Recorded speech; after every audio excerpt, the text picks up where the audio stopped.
इंसानी लालच और स्वार्थ ने प्रकृति का विनाश किया है। सृष्टि पर रहने वाले सभी जीवों में से मनुष्य सबसे समझदार प्राणी है। मनुष्य ने अपनी बुद्धि से प्राकृतिक संसाधनों का उपयोग करना सीख लिया। प्रकृति ने मनुष्य को रोटी, कपड़ा और मकान दिया, पर मनुष्य ने प्रकृति को क्या दिया? प्रदूषण, प्राकृतिक संपदा का दोहन, वन्य जीवों का संहार। प्रकृति और मानव। प्रकृति ने मानव को फल, सब्जियां और अनाज दिए, जबकि मनुष्य ने ज्यादा जल्दी पाने के लालच में इन वस्तुओं के प्राकृतिक रूप में मिलावट कर उनके असली सौंदर्य और स्वाद को ही खराब कर दिया। प्रकृति ने अपने गर्भ में खनिज लवण और बेशकीमती सोना, चांदी और हीरे जवाहरात दिए। मनुष्य ने इन्हीं सुंदर आभूषणों में बदलकर अपने शारीरिक सौंदर्य को बढ़ाया।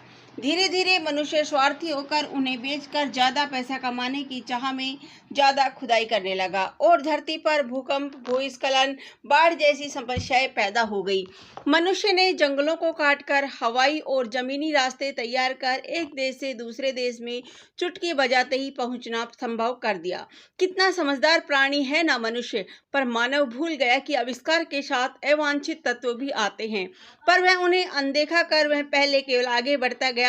इतना आगे निकल गया कि पृथ्वी को सूर्य की हानिकारक पराबैंगनी विकिरणों से बचाने वाली ओजोन परत में भी छेद हो गया। मानव का आज तक का सबसे उपयोगी आविष्कार प्लास्टिक ने पूरी दुनिया में तहलका मचा रखा है। प्लास्टिक बहुत उपयोगी है, पर मनुष्य ने इसके उपयोग के लिए कोई नियम या सीमाएं तय नहीं की, जिसकी वजह से धरती प्लास्टिक के तले दब गई है।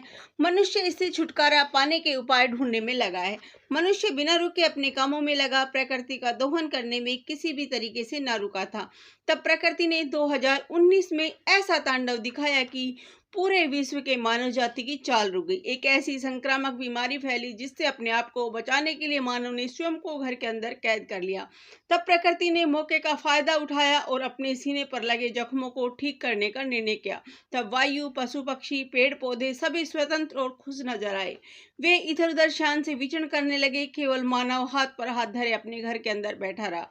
इतना सब झेलने के बाद भी प्रकृति जननी की तरह अपने बच्चों को केवल एक फटकार लगाकर छोड़ देती है कि यदि वह चाहे तो अब भी सुधर सकता है। मनुष्य को इस बात से सबक लेना चाहिए कि यह धरती केवल उसकी अकेले की नहीं है। प्रकृति द्वारा दिए गए उपहारों का सदुपयोग कर और अपने लालच और स्वार्थ पर काबू कर जियो और जीने दो के नियम का पालन करने से यह धरती फिर से हरी भरी और सुंदर हो सकती है। धन्यवाद।